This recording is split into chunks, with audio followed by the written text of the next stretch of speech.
Hi എല്ലാവർക്കും പുതിയൊരു വീഡിയോയിലേക്ക് സ്വാഗതം. ഇന്നത്തെ നമ്മളെ വീഡിയോ ഓപ്പോയുടെ ഒരു പുതിയ ഫോണിനെ കുറിച്ചാണ്. ഇതൊരു ബഡ്ജറ്റിൽ വരുന്ന ഫോണും കൂടാണ്. ഓപ്പോ A57 എന്ന ഈ ഒരു മോഡലിന്റെ അൺബോക്സിംഗ് ആൻഡ് റിവ്യൂ വീഡിയോ ആണ് നമ്മൾ ഈ ഒരു വീഡിയോയിൽ കൂടി കാണാൻ പോകുന്നത്. ഓപ്പോയുടെ ഇതേ ഒരു മോഡൽ നമ്പറിൽ തന്നെ 4 വർഷം മുമ്പ് ഒരു ഫോൺ വന്നിട്ടുണ്ടായിരുന്നു. അപ്പോൾ നെറ്റിലൊക്കെ സെർച്ച് ചെയ്യുന്ന സമയത്ത് നമുക്ക് ആ പഴയ മോഡൽ കാണാൻ സാധിക്കുന്നുണ്ട്. അപ്പോൾ ജസ്റ്റ് ഒന്ന് പറഞ്ഞെന്നുള്ളൂ. അപ്പോൾ നമുക്ക് നേരെ വീഡിയോയിലോട്ട് പോകാം. വീഡിയോയിലോട്ട് പോകുന്നതിന് മുമ്പ് ഇതുവരെ ചാനൽ സബ്സ്ക്രൈബ് ചെയ്യാത്തവരുണ്ടെങ്കിൽ ഒന്ന് സബ്സ്ക്രൈബ് ചെയ്ത് സപ്പോർട്ട് ചെയ്യുക. അതുപോലെ തന്നെ വീഡിയോ ഇഷ്ടപ്പെട്ടിട്ടുണ്ടെങ്കിൽ ലൈക്ക് ചെയ്യാൻ മറക്കരുത്. അപ്പോൾ നമുക്ക് നേരെ വീഡിയോയിലോട്ട് പോകാം.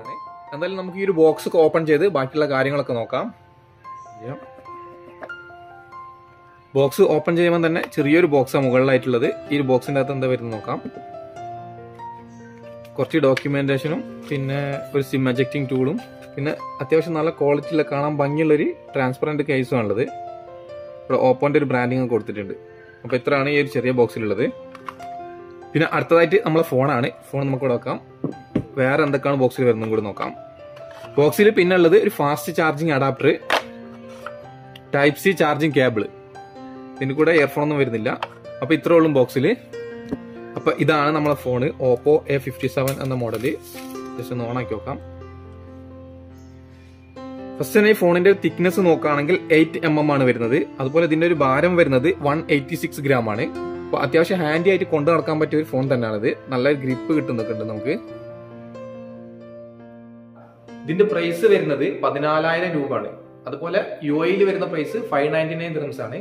അപ്പൊ എത്ര GB-യിലാണ് ഏതൊക്കെ വേരിയന്റിലാണ് വരുന്നത് എന്നൊക്കെ നമുക്ക് വീഡിയോയിൽ കൂടെ കാണാം.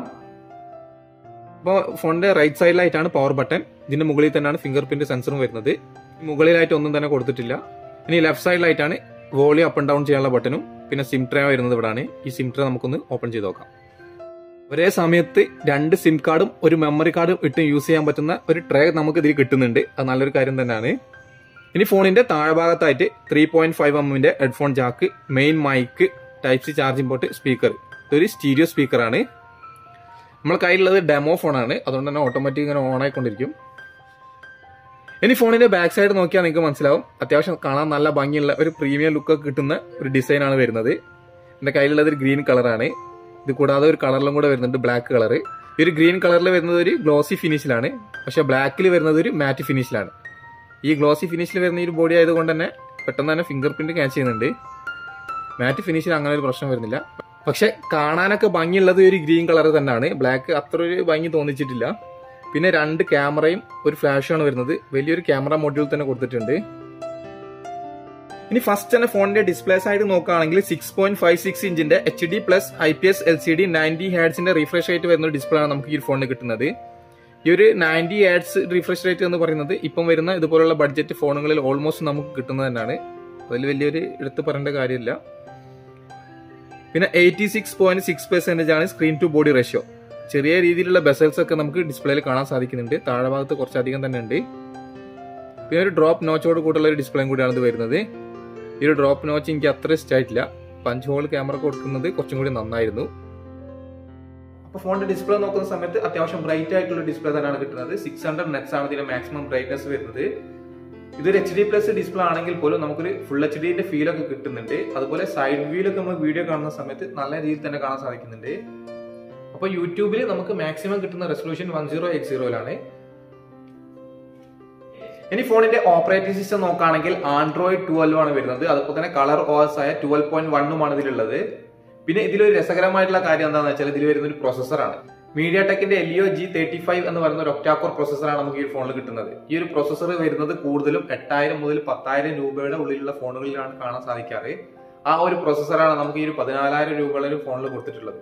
അപ്പൊ എത്രമാത്രം പവർഫുൾ ആണെന്ന് നിങ്ങൾക്ക് ചിന്തിക്കാനുള്ളൂ. അപ്പൊ ഞാൻ ഇതിൽ ഗെയിം കളിച്ച സമയത്ത് ഹൈ ക്വാളിറ്റി ഗെയിംസ് ഒന്നും ഇതിൽ കളിക്കാൻ പറ്റില്ല. എന്നാൽ ഞാൻ ഇതിൽ PUBG കളിച്ച് നോക്കി.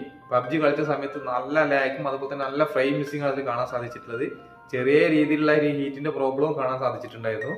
പക്ഷെ ടംബിൾ റൺ പോലുള്ള ഗെയിംസ് ഒക്കെ നമുക്ക് നല്ല രീതിയിൽ കളിക്കാൻ പറ്റുന്നുണ്ട്. പക്ഷെ ഇതൊരു ഗെയിമിങ്ങിനുള്ള ഫോണല്ല, ഒരു സാധാരണക്കാർക്ക് യൂസ് ചെയ്യാൻ പറ്റിയ ഒരു ഫോണാണ്. ഇനി ഈ ഫോൺ അവൈലബിൾ ആവുന്നത് നമ്മളെ കയ്യിലുള്ള 4GB and 64GB-യിലും. ഈ ഒരു 4GB and 64 പ്രൈസ് ആണ് നമ്മൾ മുമ്പ് പറഞ്ഞിട്ടുണ്ടായിരുന്നത്. 14,000 രൂപയും UAE വരുന്നത് 599 dirhams. പിന്നെ ഒരു വേരിയന്റിലും കൂടെ ഈ ഫോൺ കാണാൻ സാധിച്ചിട്ടുണ്ടായിരുന്നു ഓൺലൈനിൽ 3GB and 32GB. അതിന്റെ ഒരു പ്രൈസ് UAE വരുന്നത് 499 dirhams. പിന്നെ ഈ ഒരു ഫോണിൽ നല്ലൊരു കാര്യം വരുന്നത് എന്താ വെച്ചാൽ 1GB, 2GB and 4GB എന്നിങ്ങനെ നമുക്ക് റാം എക്സ്പെൻഡ് ചെയ്യാൻ സാധിക്കുന്നുണ്ട്. ഇതുപോലുള്ള ബഡ്ജറ്റ് ഫോണുകളിൽ ഒന്നും തന്നെ കാണാൻ സാധിക്കാത്ത ഒരു ഓപ്ഷനാണ് നമുക്ക് ഇതിൽ കിട്ടുന്നത്. ഇനി ഫോണിന്റെ ടച്ച് പെർഫോമൻസ് നോക്കുന്ന സമയത്ത് വലിയൊരു സ്മൂത്ത്നെസ് ഒന്നും കാണാൻ സാധിക്കുന്നില്ല. കുറച്ചൊരു ലാഗ് പോലെ ഫീൽ ചെയ്യുന്നുണ്ട്. അതുപോലെ നമ്മൾ എന്തെങ്കിലും ഒരു ആപ്പ് ഒക്കെ ഓപ്പൺ ചെയ്യുകയാണെങ്കിൽ തന്നെ കുറച്ച് സമയം എടുത്തിട്ടാണ് ഓപ്പൺ ആയിട്ട് വരുന്നത്. നേരത്തെ നമ്മൾ പറഞ്ഞതുപോലെ തന്നെ ഇതിൽ വരുന്നത് ബേസിക് പ്രൊസസർ ആയതുകൊണ്ടായിരിക്കാം ചിലപ്പം ഇങ്ങനെ ഒരു സമയം എടുക്കുന്നത്. അപ്പോൾ ഇതിൽ ഒരുപാട് പ്രീ ആപ്പുകൾ വരുന്നുണ്ട്.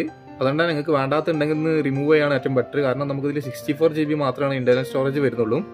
പിന്നെ നമ്മൾ നേരത്തെ പറഞ്ഞതുപോലെ തന്നെ ഇതിൽ മെമ്മറി കാർഡ് ഇടാൻ ഓപ്ഷൻ ഉള്ളത് കൊണ്ട് തന്നെ 1TB വരെ ഇതിൽ മാക്സിമം സപ്പോർട്ട് ചെയ്യും.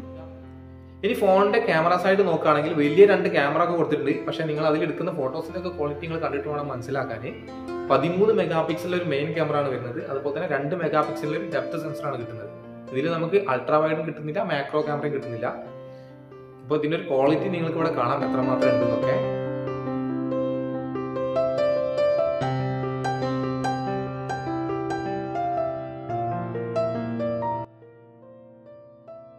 അപ്പോൾ റിയർ ക്യാമറ ഉപയോഗിച്ചിട്ട് എടുക്കാൻ പറ്റുന്ന maximum video resolution full HD 30 frame per സെക്കൻഡിലാണ്. അപ്പോൾ ഇതുപോലുള്ള ഈ ബഡ്ജറ്റ് ഫോണുകളിലൊക്കെ തന്നെ നമുക്ക് ഇങ്ങനെ ഫുൾ HD കിട്ടാറുള്ളൂ. കാരണം ഇതിന്റെ പ്രൊസസറൊക്കെ സപ്പോർട്ട് ചെയ്യുന്നത് അത്ര മാത്രമാണ്.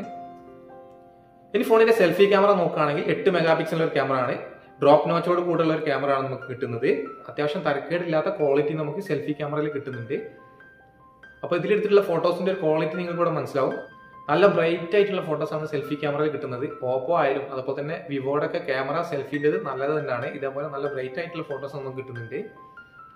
ഇപ്പം കാണുന്ന ഈ ഒരു വീഡിയോ Oppo A57 എന്ന് പറയുന്ന ഈ ഒരു മോഡലിന്റെ സെൽഫി ക്യാമറ എടുക്കുന്നതാണ്. Full HD 30 frame per second ആണ് ഇതിൽ വീഡിയോ റെസൊല്യൂഷൻ വരുന്നത്. അപ്പോൾ എത്രമാത്രം ക്വാളിറ്റി ഉണ്ട് എന്ന് നിങ്ങൾക്ക് ഈ ഒരു വീഡിയോ കാണുമ്പോൾ മനസ്സിലാവും.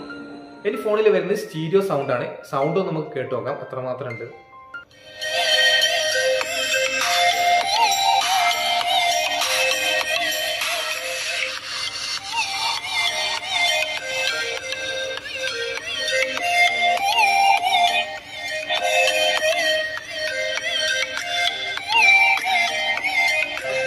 സൗണ്ട് കേട്ട സമയത്ത് നല്ല സൗണ്ട് നമുക്ക് കിട്ടുന്നുണ്ട്. താഴെ ഭാഗത്തൊരു സ്പീക്കറും മുകളിലൊരു സ്പീക്കറാണ് വരുന്നത്. അപ്പൊ താഴെ ഭാഗത്തുള്ള സ്പീക്കറിനാണ് നല്ല സൗണ്ട് വരുന്നത്. മുകളിൽ നിന്ന് ചെറിയ രീതിയിലുള്ള സൗണ്ട് മാത്രമേ കേൾക്കാൻ സാധിച്ചിട്ടുള്ളൂ. ഇനി ഫോണിൽ വരുന്ന കണക്ടിവിറ്റി നോക്കുകയാണെങ്കിൽ വൈഫൈയിൽ 2.4ഉം അതുപോലെ തന്നെ 5 GHz സപ്പോർട്ടാണ്. വോൾട്ടേജ് സപ്പോർട്ട് ഉണ്ട് ഇതിൽ. സ്ക്രീൻ റെക്കോർഡിംഗ് കിട്ടുന്നുണ്ട്. ഇതിൽ പിന്നെ NFC സപ്പോർട്ട് അല്ല. ഇനി ഫോണിൽ വരുന്നത് വലിയൊരു ബാറ്ററി കപ്പാസിറ്റി തന്നെയാണ്. 5000 mAh ബാറ്ററി കപ്പാസിറ്റി തരുന്നുണ്ട്. അതുപോലെ തന്നെ 33 വാട്ടിന്റെ ഫാസ്റ്റ് ചാർജർ നമുക്ക് ഇതിന്റെ കൂടെ കിട്ടുന്നുണ്ട്. അത് നല്ലൊരു കാര്യം തന്നെയാണ്. നോർമലി നമുക്ക് ഇതുപോലുള്ള ബഡ്ജറ്റ് ഫോണുകളിലൊക്കെ അധികം കിട്ടാറ് 10 വാട്ടിന്റെ അല്ലെങ്കിൽ 18 വാട്ടിന്റെ ഒക്കെയാണ് മാക്സിമം കിട്ടാറ്. ആ ഒരു സമയത്ത് ഇതിൽ നമുക്ക് 33 വാട്ടിന്റെ കിട്ടുന്നുണ്ട്. അത് പെട്ടെന്ന് തന്നെ ചാർജ് ആവും. ഇനി ഫോണിന്റെ സെക്യൂരിറ്റി ലോക്ക് ആയിട്ട് വരുന്നത് ഫേസ് ലോക്കും അതുപോലെ തന്നെ ഫിംഗർ പ്രിന്റ് സെൻസറാണ്. നേരത്തെ നമ്മൾ പറഞ്ഞതുപോലെ തന്നെ പവർ ബട്ടന്റെ മുകളിലാണ് ഈ ഫിംഗർ പ്രിന്റ് സെൻസർ വരുന്നത്. അപ്പൊ എന്തായാലും നമുക്ക് ഫിംഗർ ഒന്ന് ടെസ്റ്റ് ചെയ്ത് നോക്കാം എത്രമാത്രം സ്പീഡ് ഉണ്ട് എന്നൊക്കെ. അപ്പൊ അത്യാവശ്യം സ്പീഡിൽ തന്നെ ഫിംഗർ സെൻസ് ആയിട്ട് വരുന്നുണ്ട്. ഇനി നമുക്ക് ഫേസ് ലോക്ക് നോക്കി നോക്കാം.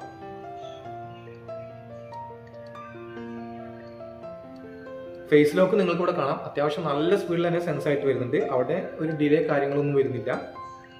പെട്ടെന്ന് തന്നെ സെൻസ് ആയിട്ട് വരുന്നുണ്ട്. ഫിംഗർ പ്രിന്റ് ആയാലും അതുപോലെ തന്നെ ഫേസ് ലോക്ക് ആയാലും നല്ല സ്പീഡിൽ തന്നെ വരുന്നുണ്ട്. അപ്പോൾ ഈ ഒരു ഫോണ് ഒരു സാധാരണക്കാർക്ക് ഉപയോഗിക്കാൻ പറ്റിയ നല്ലൊരു ഫോണാണ്. ഒരു ലോങ് ലാസ്റ്റിന് വേണ്ടിയിട്ട് പറ്റിയ അടിപൊളി ഫോണാണ്. നിങ്ങൾക്കറിയാം ഓപ്പോ ആയാലും വിവോ ആയാലും ഹോണറിന്റെ ഫോണുകളൊക്കെ തന്നെ നമുക്ക് നല്ല ലോങ് ലാസ്റ്റ് ആണ് കിട്ടാറ്. അങ്ങനെ ചൂസ് ചെയ്യാൻ പറ്റുന്ന നല്ലൊരു ഫോണാണ്. അല്ലാതെ ഗെയിമിങ്ങിന് വേണ്ടിയിട്ടോ അല്ലെങ്കിൽ ക്യാമറയ്ക്ക് വേണ്ടിയിട്ടുള്ള ഒരു ഫോണൊന്നും അല്ലത്. ഒരു സാധാരണക്കാർക്ക് ഉപയോഗിക്കാൻ പറ്റിയ നല്ലൊരു ഫോണാണ്. അത്ര ഫീച്ചേഴ്സ് ഇതിൽ വരുന്നുള്ളൂ. അത്യാവശ്യം നല്ല ഡിസൈനാണ് ഈ ഫോണിന് വരുന്നത്. നല്ല ബാറ്ററി കപ്പാസിറ്റിയും വരുന്നുണ്ട്. അതുപോലെ തന്നെ നല്ല ചാർജിങ് സൈഡും ആണ് വരുന്നത്. അപ്പോൾ ബാക്കിയുള്ള കാര്യങ്ങളൊക്കെ ഒരു നോർമലാണ് കിട്ടുന്നത്. അപ്പോൾ ഈ ഒരു പ്രൈസ് ഈ ഒരു ഫോണിന് കൂടുതൽ തന്നെയാണ്. ഇതിലും കൂടുതൽ ഫീച്ചേഴ്സ് ഉള്ള ഒരുപാട് ഫോണുകൾ നമുക്കിപ്പോൾ മാർക്കറ്റിൽ അവൈലബിൾ ആണ്. 10,000 12,000 തന്നെ നമുക്ക് ഒരുപാട് ഫീച്ചേഴ്സ് ഇതിനും കൂടുതലുള്ളത് അവൈലബിൾ ഉണ്ട്. ആ ഒരു സമയത്ത് ഈ ഒരു ഫോൺ ഇത്രയും പൈസ കൊടുത്തിറക്കിയത് ഒരു കുറവായിട്ട് തന്നെ പറയാം. അപ്പൊ ഇത്രയാണ് നമ്മളെ Oppo A57 എന്ന മോഡലിന്റെ unboxing and review video. Video ഇഷ്ടപ്പെട്ടിട്ടുണ്ടെങ്കിൽ ലൈക്ക് ചെയ്യാൻ മറക്കരുത്. അതുപോലെ തന്നെ പറ്റെങ്കിൽ ഒന്ന് സബ്സ്ക്രൈബ് ചെയ്ത് സപ്പോർട്ട് ചെയ്യാം. അപ്പോൾ ഇതുപോലുള്ള ഒരുപാട് ടെക് വീഡിയോസും കുറെ ഫിഷിംഗ് വീഡിയോസ് ഒക്കെയാണ് നമ്മൾ ഈ ഒരു ചാനലിൽ കൂടെ വരുന്നത്. അതൊക്കെ നിങ്ങൾക്ക് കിട്ടണമെന്നുണ്ടെങ്കിൽ നോട്ടിഫിക്കേഷൻ വല്ലതും കൂടെ ഒന്ന് ഓൺ ആക്കി വെക്കാം. അപ്പോൾ പുതിയൊരു വീഡിയോ ആയിട്ട് കാണുന്നത് വരെ ബൈ.